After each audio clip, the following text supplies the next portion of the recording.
Today, Steve and I are going to be doing the classic James Bond that started it all, Sean Connery. However, we are not going to cover all 7 of his James Bond films. We're just going to talk about his first 4 movies that he made between 1962 and 1965. Dr. No, From Russia with Love, Goldfinger, and Thunderball. We apologize in advance for all of you diehards out there if we don't cover your favorite films, but we just can't spend the next 5 months talking about James Bond. But before we get started, Sean Connery was actually Steve's pick for his favorite James Bond. Not that I'm not a fan as well. So I was thinking maybe you could tell us why Sean Connery is your favorite, and when did you first become a fan, Steve? Sure, I'd be glad to. My introduction to Bond was actually around the tail end of the Roger Moore era with View to a Kill. So by then it was pretty much him and Connery. I did end up seeing Never Say Never Again not long after that, though at the time I didn't realize it was basically a remake of Thunderball. That eventually led me back to the early Bond films like Dr. No, and that's really when I started to get really sold on Sean Connery. The thing with Connery is that he pretty much defined the classic movie Bond persona that stuck until the end of Pierce Brosnan's era. We've gotten used to Craig's Bond as the rugged action hero, and Connery had his share of fistfights too, but Connery was suave, stylish, and he approached the role with a right touch of class. And you had to love some of the one-liners he would toss out after killing some dude who was after him. At his best, Connery always seemed like he was having a good time being a super spy, and the viewer was having fun along with him. There were elements that could be goofy and ridiculous, sure. Austin Powers made fun of a lot of those things, but it worked for those early films. It sounds like we came to Sean Connery around the same time. Things just went slightly different for me.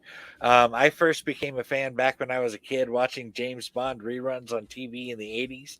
And yes, if you're a regular listener, you might have noticed I spent a lot of time watching reruns in the 80s. But I'm just assuming other kids did that too.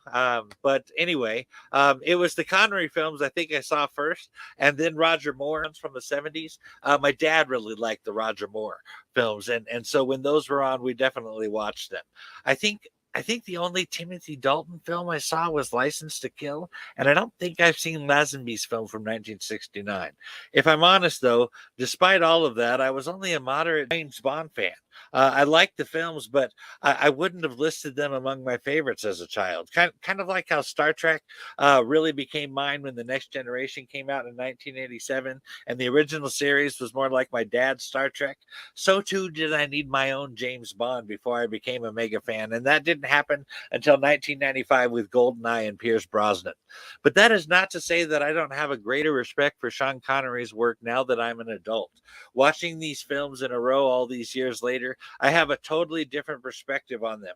And I not only like them more, I appreciate them more for what they brought to the table. But we're talking about back when I first became a fan. So as far as who my favorite James Bond is, I still have to go with Craig. But Connery has totally moved up from 3rd place to 2nd place since my rewatch. That's totally fair, and I can totally understand why you feel that way. I got into Connery much earlier than you did, which may have made a difference. Still, I think the way you described your early experiences with Bond is how I felt about Roger Moore and Timothy Dalton. I can't really speak for Lord George Lazenby since I still haven't seen On Her Majesty's Secret Service. But to be fair, though, I think Dalton probably took over the role too early in his career. I mean, he's become a vastly better actor since leaving the Bond films, but I digress on that. I'm in general agreement with you that Brosnan was the best classic-style Bond since Connery, but I'll hold off on more detailed thoughts until we cover him properly. I generally go Connery, Craig, and then Brosnan as a solid third. So once again, I think we arrive in roughly the same place, even if we come at it from different directions. It seriously baffles me how often that happens to us. It doesn't happen all of the time, but it seems like more often than not, we take different roads to the same place. But let's get into the Sean Connery Bond films. Dr. No, the very first James Bond movie ever, came out in 1962, directed by Terrence Young. It was adapted by Richard Maibaum, Joanna Hardwood, and Berkeley Mather from the 1958 novel of the same name by Ian Fleming. Maibaum commented on how Hardwood really worked as a script doctor on Dr. No and helped put things more in line with the British character. Hardwood herself said that her script scripts for both Dr. No and From Russia with Love followed Ian Fleming's novels very closely. It should be noted that although Dr. No was the first Ian Fleming novel adapted into film, Dr. No was technically the sixth book in Ian Fleming's James Bond series. In actuality, Casino Royale from 1953 was the first book, but we wouldn't get a version of Casino Royale until 5 years later in 1967. And if I'm honest, we wouldn't get a good version until 2006 when Daniel Craig did it. But there's a reason they didn't do Casino Royale first. Ian Fleming sold Harry Saltzman the rights to all of the James Bond novels except Casino Royale and Thunderball for $50,000. After that, and making a partnership with Albert Broccoli, they created two companies, Don Jack, which was to hold the rights to the films, and Eon Productions, which was to produce them. Broccoli and Saltzman would work together until 1975, when tensions during the filming of The Man with the Golden Gun led to an angry and bitter split between them, and Saltzman sold his shares of Don Jack to United Artists. That's interesting. I always wondered why they started with Dr. No instead of Casino Royale, as that was the first of the Bond novels. But the rights issues you're talking about explains why we never got a proper Casino Royale until Daniel Craig took The Reign as Bond. I do remember that there was that 67 Casino Royale film with David Niven, since you brought it up. But from my understanding, it was more of a spoof than a film that took the character seriously, or the book seriously. Not that the Connery films were hugely serious, but they respected the character of James Bond at the very least. All in all, it seems like Broccoli turned out to have the right approach with Bond. I mean, so much so that the franchise is still in the family to this day. He certainly seems to have played his cards right, despite their bitter parting between him and Saltzman. However, it must have complicated things to have United Artists in control of half the rights. But back to Dr. No and Ian Fleming's novels. The film Dr. No does make references to threads from both earlier and later books from Ian Fleming's novels, such as Spectre, which was not originally introduced in the novels until 1961's Thunderball.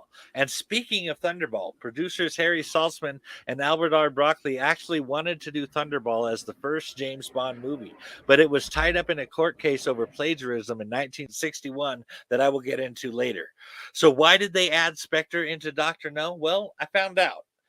While the James Bond franchise would be associated with the Cold War even after it was over to some extent, Saltzman and Broccoli introduced Spectre as a substitute for the Soviet Union in the story of hopes of avoiding commenting on the international political situation. As a speculative side note, I think they also chose Spectre to replace the Soviet Union because they wanted to make Thunderball and couldn't. It is also entirely possible that the reason they wanted to start with Thunderball was because they wanted to make said substitution for the USSR. But let's talk about the stars for a second. Dr. No stars the great Sean Connery as James Bond again. Ursula Andress plays Honey Ryder, the first Bond girl. Joseph Wiseman is the archetypal villain, Dr. Julius No. And Jack Lord plays Felix Leiter, a CIA operative sent to liaise with James Bond while he's in Kingston. Dr. No was produced by Eon Productions, Harry Saltzman, and Albert R. Broccoli as usual. You would see the Soviet Union brought up from time to time in the Bond films, at least until it finally fell. They may have used Spectre when they wanted to be more delicate about what they wanted to say, but I think Spectre is a good evergreen threat for Bond because they're that subversive organization that's always standing against Bond's values.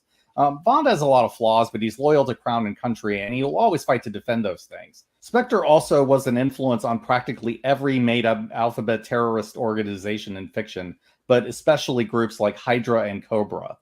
I'll also add that I felt like it made sense that Dr. No would have made alliances with Spectre for their mutual advantage. I mean, Spectre likes to use layers of different threats to throw people off of Blofeld's trail, and Dr. No would have found Spectre's resources useful to his own schemes. It seemed like a partnership that suited each other's goals at the time. I mean, I don't know that they were completely in sync, and I don't think No was necessarily a direct agent of Blofeld, but he was definitely a useful asset to them. I was under the impression that Spectre was like a conglomerate of big name players on the national or global stage, watched over by a board of their superiors. So what you're describing there about Dr. No sounds accurate to me. Dr. No was certainly a big enough player in the game that Spectre would have taken him in. but not so much that he would have had a seat at the table. But he clearly had some standing with them, as he was in a position to offer Bond a place in Spectre. There's no mention of him talking to Spectre about that. He's just like, "Hey, you want to do this?" But all in all, I like how you described that. They were in a position to be mutually beneficial to one another, and honestly, I think 95% of Spectre is likely made up of such relationships. It sure seems that way, and we'll talk a bit more about that when we get to the sequels. But let's get in the actual story of Dr. No. The movie opens in Jamaica with the murder of a man called Strangways, who turns out to be an asset for British intelligence. The assassins also attack Strangways' house, which is a British listening point run by the dead man's secretary, who also conveniently ends up dead. It turns out that all of this was done to steal Strangways' files on Dr. No, presumably to cover No's trail. And then Bond is called in unexpectedly to investigate the death of Strangways, who was helping the CIA investigate a possible threat to Cape Canaveral's rocket launch. Bond is immediately intercepted by a fake welcoming car working for Dr. No's people, but Bond is onto the ruse and he confronts the driver, and he uses a cyanide capsule to kill himself rather than talk. Bond investigates Strangways on the island. He discovers his CIA connections, including an American agent named Felix Leiter and his own assets, including Quarrel, a boatsman who had worked with Strangways. Now, it turns out that Strangways had gone to an island called Crab Key to take some soil samples, and then he left them with a metallurgist named Professor Dent.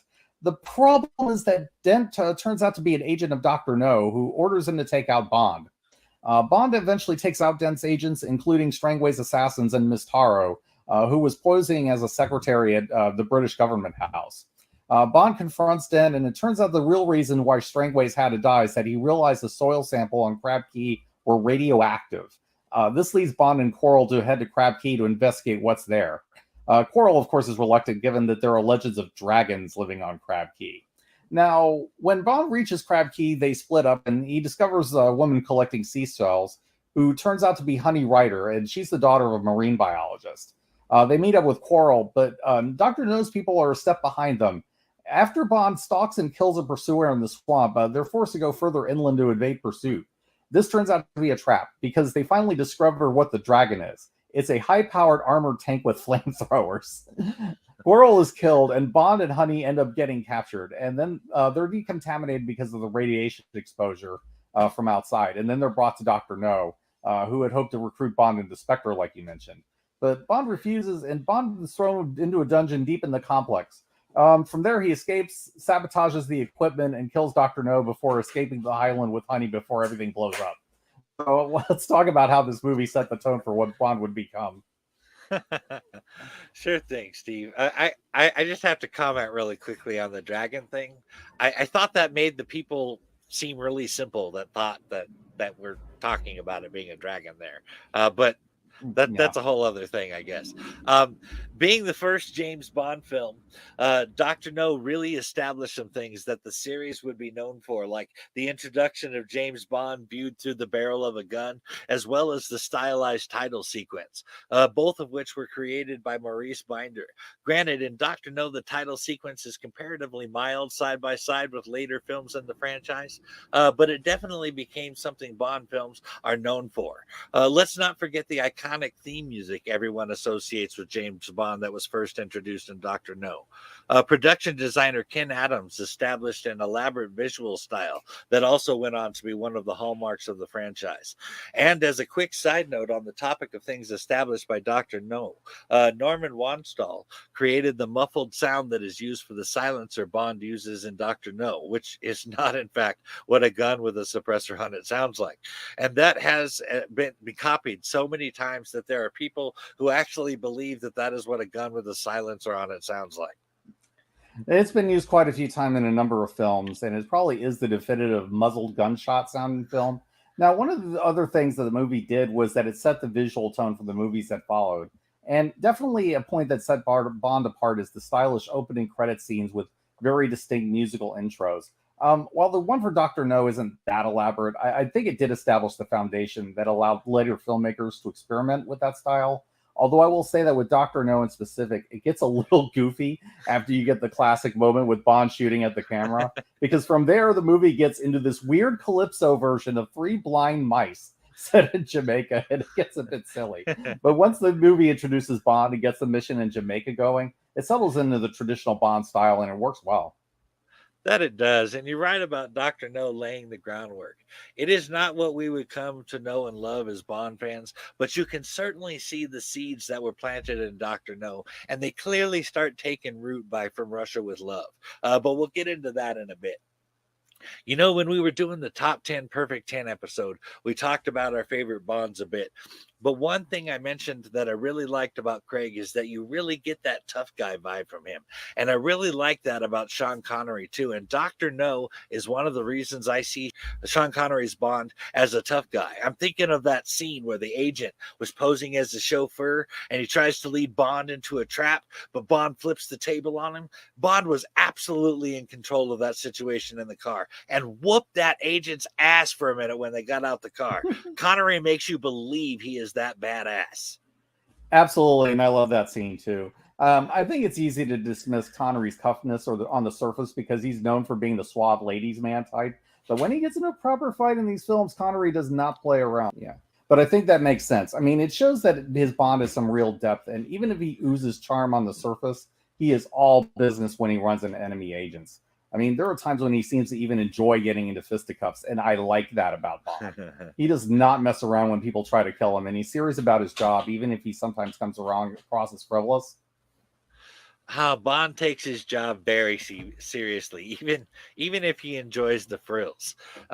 He is both smooth as hell and tough as nails, but there is more to him than even that. One thing I like about Dr. No, I really appreciated the attention to the spy craft and detail. Granted, I have only read the comic book adaptation of Ian Fleming's Casino Royale novel by Dynamite Entertainment, but I have been told that is a much more faithful to Fleming's story than the Bond in the films. One of the ways that it was more faithful was the spycraft and observations of James Bond. I mean, it was crazy how many things he noticed and was aware of at any given moment about all kinds of things going on around him. I see the kind of things going on in Dr. No. It may seem like a little thing, but Bond taking off his shoes so as not to make noise as he walked across the wooden floor was spot on stuff as far as the awareness of a 00 agent. Also, putting the hair across the closet door, the fingerprint powder on the case. These are the kind of tricks of the trade that really make Dr. No feel authentic. One criticism I have is when Bond put on the radiation suit and basically blew up Dr. No's place by turning up the danger level on the reactor. I mean, the danger level? Come on. That really could have been explained better, and it's something I would expect to see like on a Saturday morning cartoon if that was even still a thing. But that is a small blemish, I think. And as a totally random side note, I'm just gonna say it right now. I want Dr. No's lair. That house is awesome. All in all, I think Dr. No is definitely one of the best films in the franchise. But what are your final thoughts on the film, Steve? Dr. No is a cool film that it's a little rough around the edges, but it perfectly establishes what a good film should be about.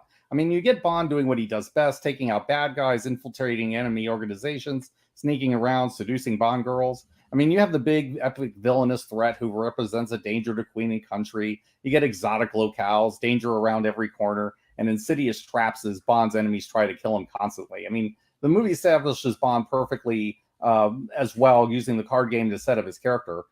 There was room to improve, and your criticisms are right on the money, I think, for me. And the series would certainly do improvements with later films, but the movie gave you what you needed if you're a fan of the character. I'm a little surprised that you did not like it more than that. But let's talk about the second James Bond film, From Russia with Love. The studio was on the ball with this one. I mean, with the success of Dr. No, United Artists immediately greenlit another film and doubled the $1 million budget Dr. No had for the new film.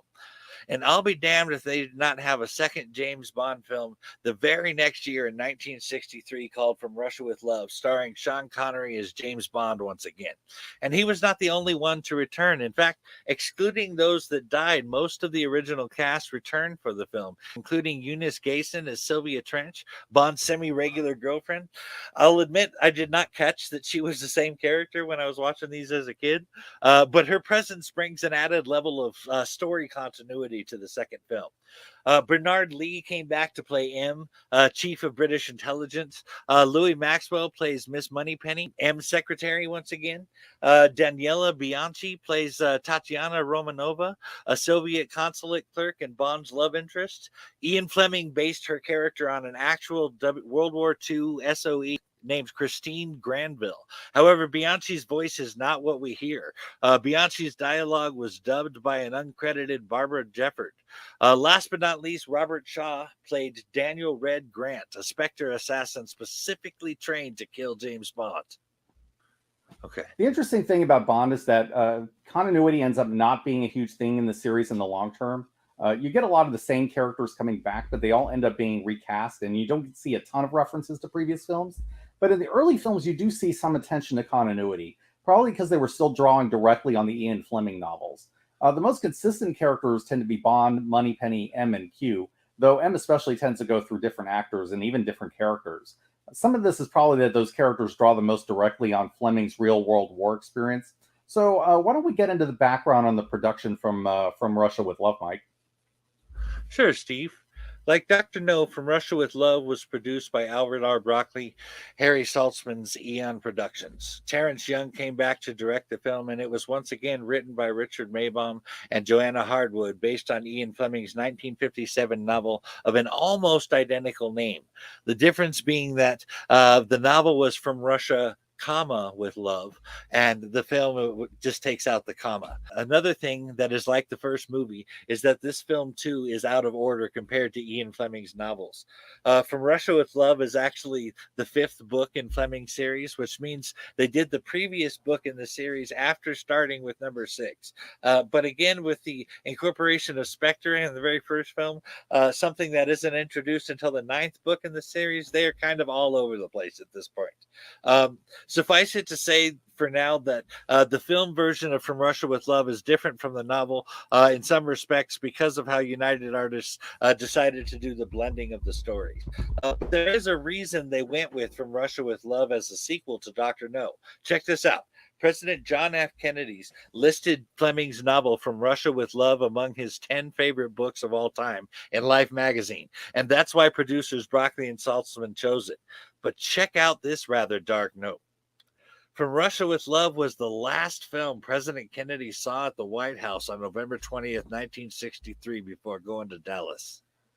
Interesting. I knew that From Russia with Love was Kennedy's favorite Bond novel and one of his favorite books. I didn't know that the film was the last movie he saw, and that does cast a pall on things. Still, it's good that Kennedy was able to see it. I seem to remember JFK saying that he enjoyed the film version as well, but it is true that they filmed the books out of order. You're right that From Russia with Love was the fifth of the novels in publication order, and they just bumped it up. I don't think that it really makes a huge difference, to be honest. I mean, except for a few films that are directly connected, like some of the Craig films, the Bond films can generally be watched in almost any order and doesn't make a huge difference. I always watched them in order, so I have no basis of comparison. They're really beyond my experience as a kid watching the reruns. But I think you're right about the films only occasionally being sequential. For instance, From Russia with Love is one of those sequential films, as it picks up not long after Dr. No. But before we get into the story, let me give you a synopsis of the film.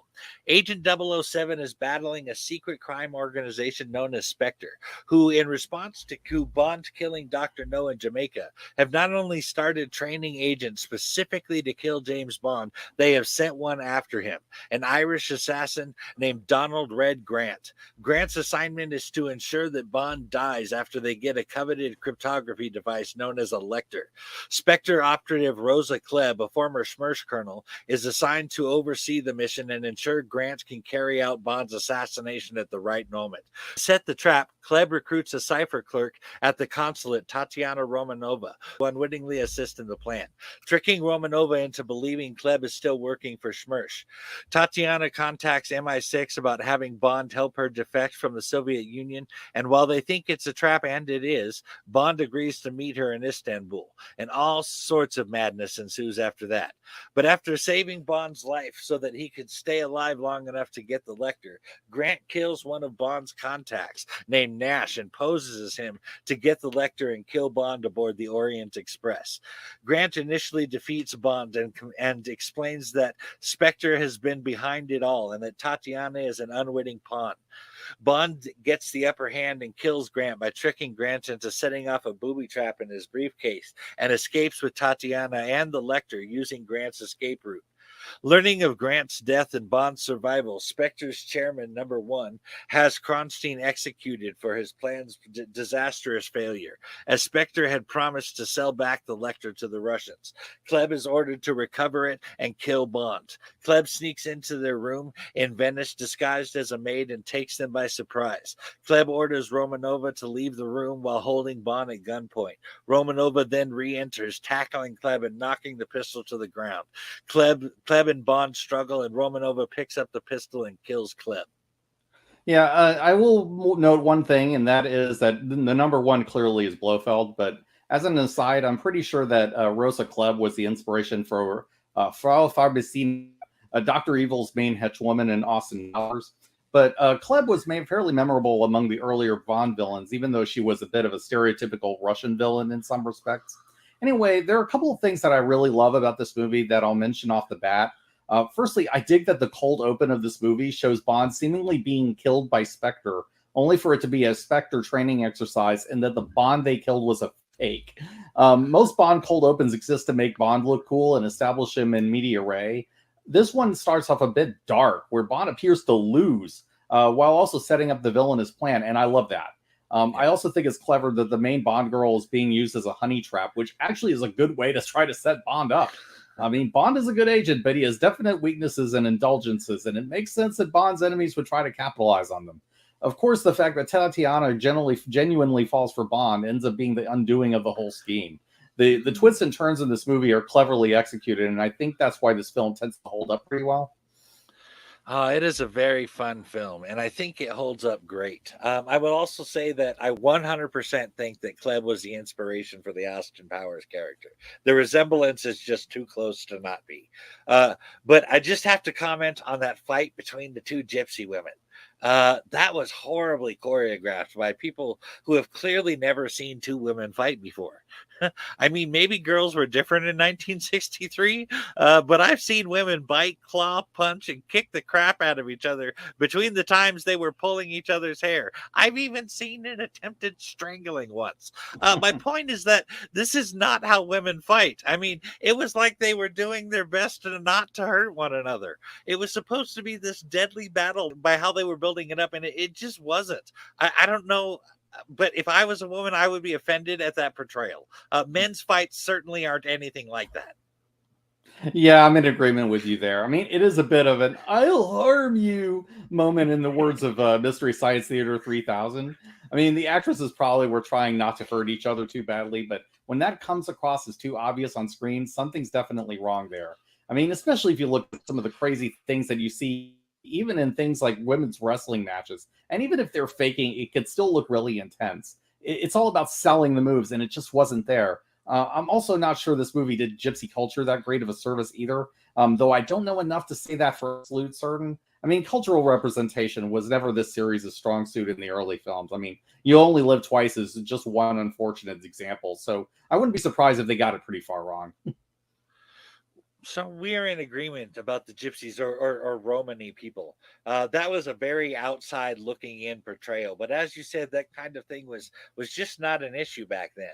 But overall, I really enjoyed From Russia with Love. I liked the more complicated story, and I liked the continued focus on spycraft and not just gadgets, like Bond thoroughly checking the rooms and other things.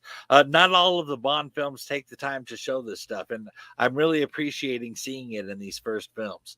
I also like that Spectre actually trained agents specifically to kill James Bond and sent one after him.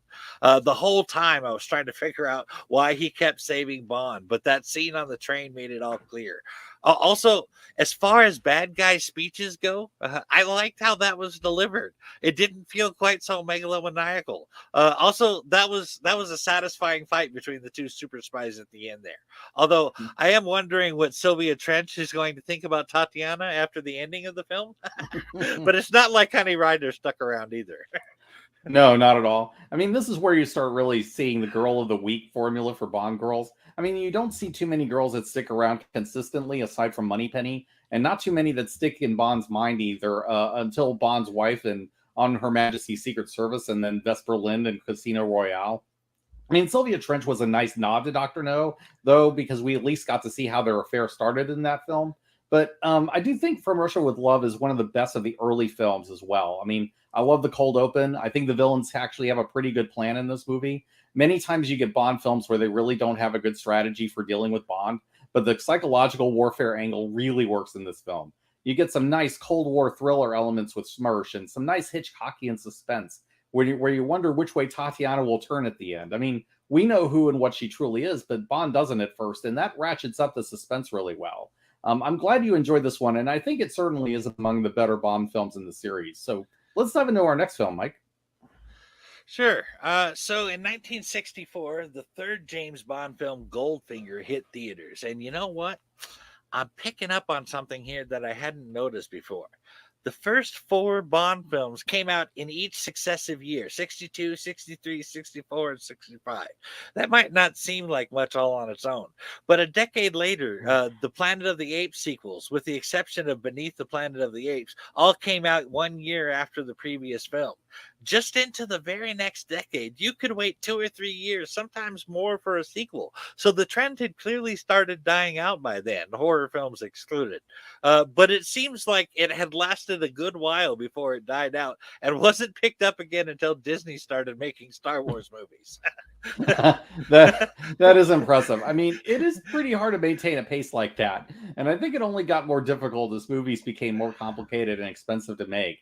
I also remember, though, that the first few Paranormal Activity films came out pretty much every year, but those were probably a lot cheaper and easier to film than big budget blockbusters. But I will add that Goldfinger also has one more thing in common with Planet of the Apes. They had the same screenwriter. Paul Dean co-wrote this film before moving on to do the Apes sequels, starting with Beneath the Planet of the Apes. I mean, he probably made a bigger mark on that franchise, but Goldfinger is one of the best remembered of the early Bond films. Some might even say the gold standard, if you'll forgive the pun. So why don't we get into how this film got started? Sure, Steve. And as a dad joke connoisseur, I think that pun was absolutely necessary. But back to Goldfinger. 1964's Goldfinger is based on the 1959 novel by Ian Fleming with the same name.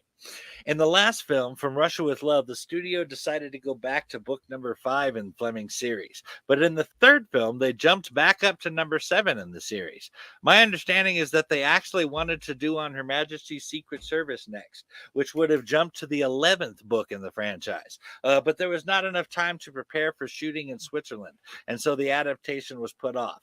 Their next pick was Thunderball, but there was that whole thing going on about Thunderball at the time in the court.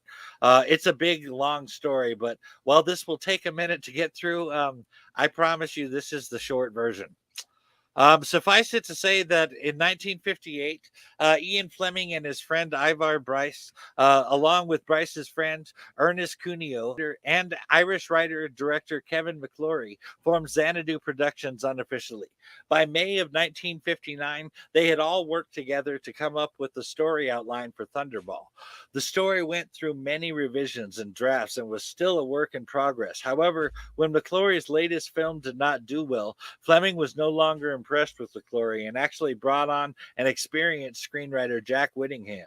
But McClory kept working on the project, and by December of 1959, he and Whittingham came up with a script called Longitude 78 West that was ready to shoot. Fleming liked the script, but he changed the name to Thunderball. In January of 1960, Fleming let McClory know that he intended to deliver the screenplay to MGM with the recommendation from both Fleming and Bryce that McClory be a producer on the film. He also said that if MGM refused because McClory's involvement, then McClory should either sell his services to MGM, back out of the deal, or file suit in court.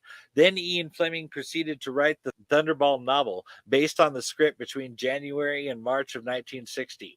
When McClory and Whittingham, who had written the story with Ian Fleming, read an advanced copy of Thunderball in 1961, they immediately petitioned the court to stop it from being published, but they were unable to stop it. However, McClory pursued further action in 1963, and what ended up happening in court was that McClory and Whittingham won the filming rights as well as the rights to the screenplay, and Fleming was given the rights to the novel, although it had to be recognized as being based on the screenplay treatment by Kevin McClory, Jack Whittingham, and Fleming. All of that garbage to explain that there was a court case that forbade the studio from making Thunderball the third James Bond movie, as well as stopping them from making it the first James Bond movie, as I mentioned earlier. Hence, Goldfinger. That sounds like a proper legal nightmare, and I'm amazed they got this sorted out in time to do the Thunderball film when they did. I have to say that Fleming has a knack for Bond film titles, too. Thunderball sounds much better than the original title. So it's interesting that On Her Majesty's Secret Service was on the docket for this film, but then they held back on it until Connery was ready to retire from the Bond franchise. I mean, this is not a knock on George Lazenby in any way, but I can't help but wonder what On Her Majesty's Secret Service would have been like with Sean Connery as James Bond. That seems like a huge missed opportunity to me, but once again, I digress. You know, Adam West said that in the 60s, there were three Bs. There was the Beatles, there was Bond, and there was Batman. And in the 60s, Connery was definitely the guy to go with, and as far as who to play James Bond. And I can't help but think that On Her Majesty's Secret Service would have been better with Connery. However, I in my opinion, by 1983's Never Say Never Again, I think Connery had kind of lost his touch. He had just kind of grown out of the character, but that's just my personal opinion. So let's get back to the third film. Goldfinger was once again produced by Albert Broccoli and Harry Saltzman's Eon Production, and was the first of 4 Bond films directed by Guy Hamilton, although he would come back to do that after Thunderball. Once again, Sean Connery came back as the MI6 agent 007, but there were some new faces, including 2 new Bond girls, with Honor Blackman as Bond girl Pussy Galore and Shirley Eaton as the iconic Jill Masterson. C.C. Linder replaces Jack Lord from Dr. No as Felix Leiter. The villain Auric Goldfinger was played by Gert Frobe. Richard Maybaum, who co-wrote the previous films, returned to adapt Goldfinger. Apparently there was this rather large plot hole in the novel where Goldfinger actually attempts to steal all of the gold in Fort Knox, and that would just be impossible. In fact, Bond himself points this out in the film, noting that 15 billion in gold bullion weighs 10,500 tons, and it would take 60 men 12 days to load 200 trucks to take it away, and at most Goldfinger would have 2 hours before the U.S. military descended upon him. Maybaum fixed the plot hole by having Goldfinger irradiate the gold instead. However, Harry Saltzman brought in Paul Dean to revise Maybaum's script as he thought it was too American. But according to director Guy Hamilton, Paul Dean brought out the British side of things. But of course, that wasn't the end either, as Connery disliked the draft, so Maybaum returned. But check this out. It was Paul Dean that suggested the pre-credit sequence be an action scene with no relevance to the actual plot. Maybaum, however, based the pre-credit scene on the opening scene of the novel, where Bond is waiting at a Miami airport contemplating his recent killing of a Latin American drug smuggler. But it was the quality of the blending of Maybaum's and Dean's script and outline for Goldfinger that became the blueprint for future Bond films. However, with all of this talking about the story, we have not given a synopsis for the Goldfinger film. So why don't you handle this one, Steve? Sure thing. I'll briefly mention the cold open where Bond goes to Jamaica to destroy a drug operation that's being used to finance revolutions. Bond goes back to his room to deal with a girl, who's presumably his informant, who it turns out is working with the bad guys. Bond takes out both her and an enemy agent who's been sent to murder him, and he goes on to his next assignment. That assignment sends Bond to Miami Beach, where he's assigned to observe Auric Goldfinger, a British national who has amassed $20 million in gold. So Bond meets up with Felix Leiter, who's also interested in Goldfinger. While staying at the same hotel, Bond notices that Goldfinger is scamming one of the other visitors at cards. And so he heads into Goldfinger's hotel room, and he meets Jill Masterson, who Goldfinger hired to help him cheat and to be seen with him. Bond breaks up the scam and seduces Masterson, which causes Goldfinger to retaliate. Goldfinger sends his henchman Oddjob to kill Masterson, presumably with the idea of framing Bond for the murder. After being knocked unconscious by Oddjob, Bond finds Jill dead, covered in gold paint and dead by suffocation. M is displeased by the whole turn of events because it caused Goldfinger to escape back to Europe with no real leads to his operation. So Bond and M meet up with the head of the Bank of England, who helped set up Bond's new cover as a gold trader. Bond meets Goldfinger under the cover of a friendly golf game, but as previously established in the Miami Beach scam, Goldfinger likes to cheat. Bond expects this, though, and he manages to turn the tables on Goldfinger, leading him to warn Bond against interfering with him again. Bond doesn't take the hint, and he tracks Goldfinger to Switzerland, but he's not alone, as there is another interested party. Along the way, Bond runs into another girl who happens to be Jill Masterson's sister, Tilly. She tries to kill Goldfinger with a sniper rifle, but she's a bad shot, and she almost hits Bond instead. So Bond eventually confronts Jill, gets some information from her, and then they break into Goldfinger's refinery. The sister gets killed too, and then Bond ends up getting captured after hearing about Goldfinger's Operation Grand Plan. Bond gets into that classic exchange with Goldfinger while strapped up to a laser, convincing Goldfinger finally to spare him. And eventually we see what Goldfinger's really up to. He wants to irradiate all the gold in Fort Knox with a Chinese dirty bomb, rendering it all unusable, which drives up the price of the gold in Goldfinger's possession. So with the help of Pussy Galore, who is Goldfinger's pilot and the main Bond girl of this film, Bond eventually gets free and disrupts the plan, killing Oddjob and Goldfinger in the process. Now, I like this movie quite a bit, and I think it still generally holds up really well, even though it's definitely a movie of its era. I mean, there's a shift in focus where you get Q assigning what I call Chekhov's armory, where Bond gets cool modified supercars and devices that just all happen to be perfectly useful at the right moments in the plot. This is also one of the first appearances of the late, great Desmond Llewellyn as Q, and he remains in that role for decades until the end of the Brosnan era. The dynamic between Bond and Q here establishes their relationship for many years. And I like that Goldfinger is credible as a villain and not yet another Spectre agent, like we see in most of these early films. But what are your thoughts on Goldfinger, Mike? I have read that Goldfinger was heralded as the film in the franchise where Bond really came into focus. Comparatively, Goldfinger seems to be where the focus started to shift away from Bond's spycraft, as seen in Dr. No and From Russia with Love, and go over to the gadgets and tech, which modern audiences are more familiar with. Granted, it had not fully taken over at this point, nor had the tongue-in-cheek humor, but I think this is where it started. If I'm honest, there are parts of Goldfinger that I really enjoy, but Goldfinger was a step down from Dr. No and From Russia with Love, in my opinion.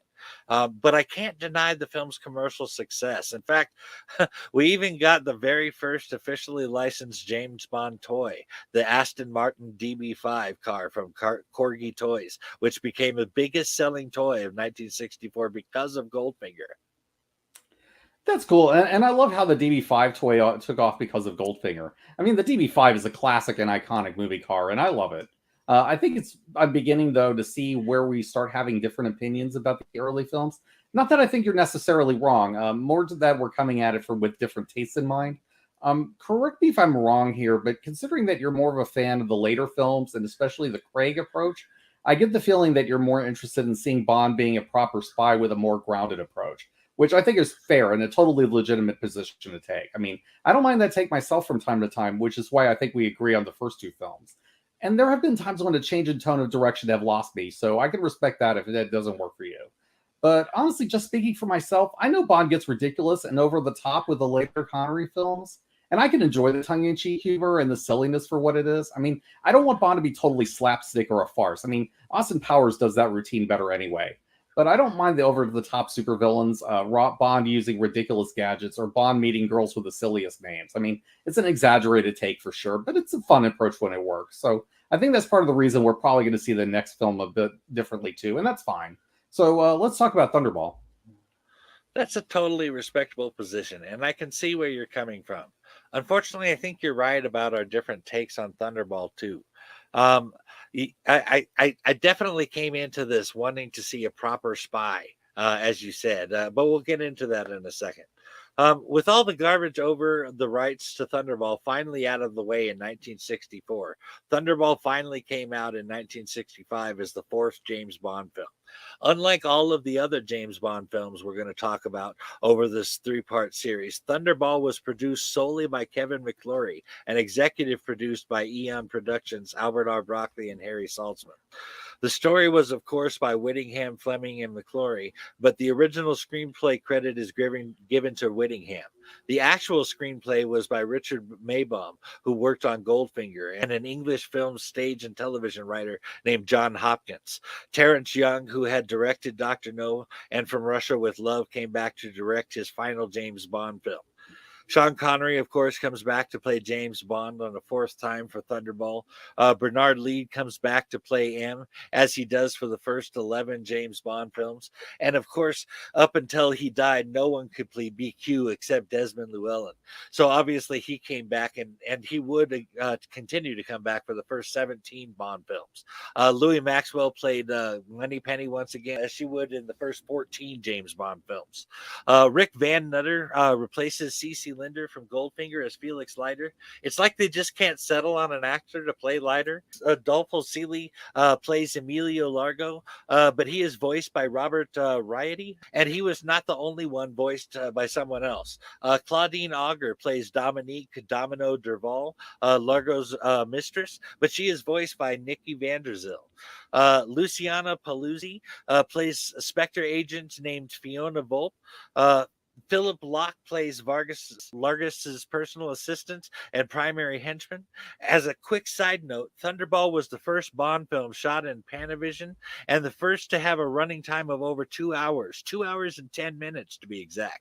In 1983, Warner Brothers released a second film adaptation of the novel under the title Never Say Never Again, with McClory as executive producer. Right. Never Say Never Again was basically a remake of this film, that time with Kim Basinger as Domino. I do have some fond memories of it, especially the running jokes about too many free radicals. But it isn't a huge personal favorite. I mean, you're right that Connery had run out of gas by then. But to get back to Thunderball, I want to talk a bit about the cold open and the title sequence. The cold open is so over the top that it's ludicrous and awesome.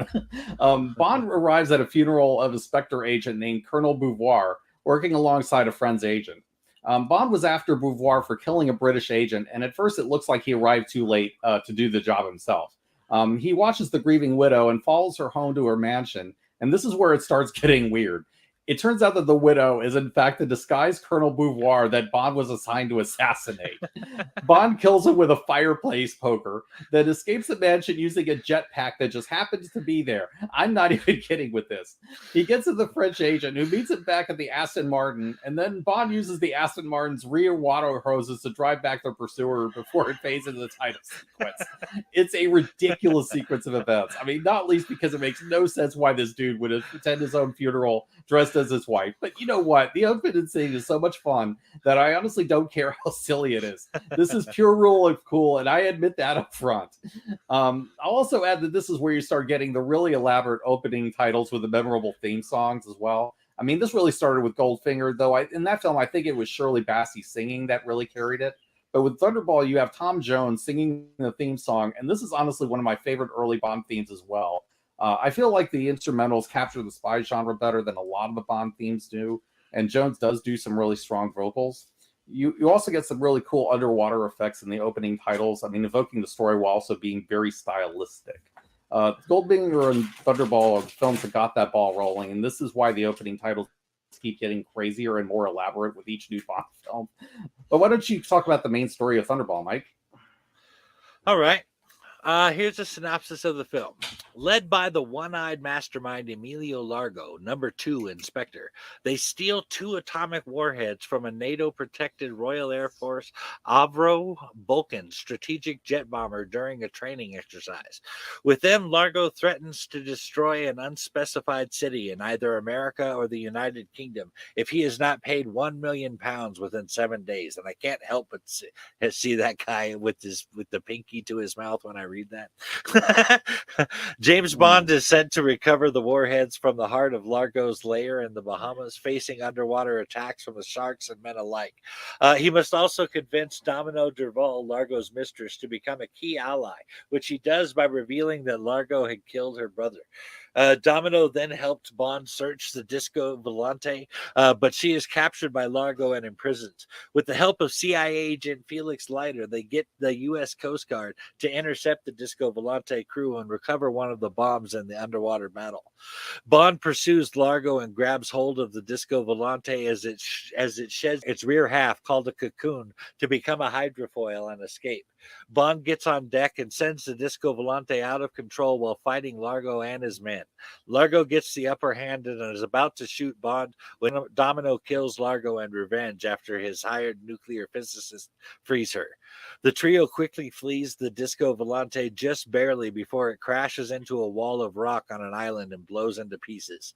Bond and Domino are then retrieved out of an inflatable raft by a plane with the Fulton system.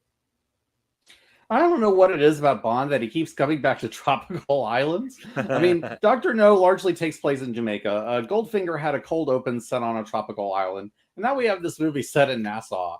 I mean, you covered the plot nicely, so I'll leave it there. But I will say that this is the film where Spectre really starts to make a huge play for the world for the first time. And that makes this movie somewhat significant. The movies take their time gradually unmasking the threat of Spectre. And we still don't fully see Ernst Stavro Blofeld here, who is the number 1 you see directing things while stroking his cat. But this is the first appearance of Blofeld in the films and who becomes Bond's nemesis. And make no mistake, Blofeld is absolutely the main villain pulling the strings behind Largo, Fiona, and Colonel Beauvoir, who is mentioned as number 6 of Spectre, though they didn't know that Bond had killed him. This movie gives you at least a decent hint of the threat that Blofeld represents, even if he isn't fully shown until later films. Spectre is an interesting organization, and Thunderball drops some intriguing hits about the things going on behind the scenes with the villains. I did like the slow unveiling of Spectre. I think that was definitely the way to go. But when it comes to Thunderball, I feel like I have to apologize, Steve. I honestly went into this really wanting to love the first 4 films because I know you liked them. But after watching Dr. No and From Russia with Love, I feel like I've seen the gold standard. I know this was called Thunderball, but I think it should have been called Underwater Ball. I mean, I honestly don't mind underwater scenes, and they have never actually bothered me before watching Thunderball. I think the biggest problem was the giant underwater fight between the Coast Guard and Largo's men. I mean, that was basically the big action sequence of the movie, and it just fell flat in my opinion. I had a really hard time getting into that, but those things aside, it was okay. I just don't think the third and fourth film lives up to the quality of the first 2 films. And what's weird about that is that the budget for Thunderball was $9 million. That's not much now, but consider that the first 3 Bond films all together only cost $6 million to make. For me, I have to say that Dr. No and From Russia with Love are 2 of the best films in the franchise that I've seen. In fact, seeing them now has made me reevaluate how I see the other films. I feel like all the films that succeeded the first 2, save for Craig, managed to capture individual traits of James Bond, like the one-liners, his smoothness, his tough guy demeanor. But you get all of that in the first 2. Again, I'm honestly not trying to take anything away from your enjoyment of the films. As I mentioned in another episode, I appreciate your love of the classics, and I totally respect your liking the films as much as you do. But what do you think about that? See, what do you say? I'll agree to the extent that Thunderball is not as good as the other 3 films we previously discussed. I mainly want to discuss this film because I prefer this one to the Connery films, the other Connery films that we didn't discuss, like Diamonds Are Forever and You Only Live Twice. Now, I can totally understand the big fight at the end not clicking for you. I mean, it can be sometimes hard to follow, especially if you're trying to keep track of where characters like Bond and Largo are. I don't think that those moments bothered me as much as it did for you, but I'll put that down as a question of taste, which is totally fine.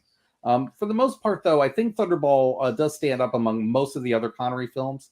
You do get to see some of the internal politics with Inspector, particularly the moments between Largo and Fiona, as well as the few scenes we see with Blofeld. Largo is a pretty sinister villain, and the movie only implies how nasty this guy gets. That it particularly shows in his treatment of Domino, who he basically groomed into his mistress. He set up her brother into a Spectre scheme and then murders him. And after that, he's willing to subject her to some brutal torture after she's caught with Bond's device. He feeds people to his pet sharks on a whim. This dude is just evil on another level. I also like Fiona as the secondary villain because she seems to be playing her own game, and it's never quite clear which side she comes down on until it's too late for her. The stakes for this movie are huge, including potentially nuclear Armageddon, with Bond racing against time to find the nuclear bombs while Spectre holds the world for ransom. The Mardi Gras chase game was quite well done, with Bond alone and injured as he tries to slip away from Fiona and her henchmen. There are also some good moments of tension in this film. I mean, I do really like that Domino is the one to finally kill Largo. It would have been so easy to give Bond the kill, but Domino was the one who suffered the most at Largo's hands, and she deserved to finish him off. I acknowledge that this film has its weak points, but the good points offset them in my view. That's totally fair, and I think you're right that it's just a matter of taste in the parts where we disagree. I'll be honest, I didn't know I had such strong feelings about it until the rewatch for this episode. But I like that we were able to offer differing perspectives occasionally like this. I think the multiple perspectives add breadth to the show. But that about wraps up part one of our James Bond discussion on Sean Connery. Once again, I want to say thank you to our patrons who make this podcast possible.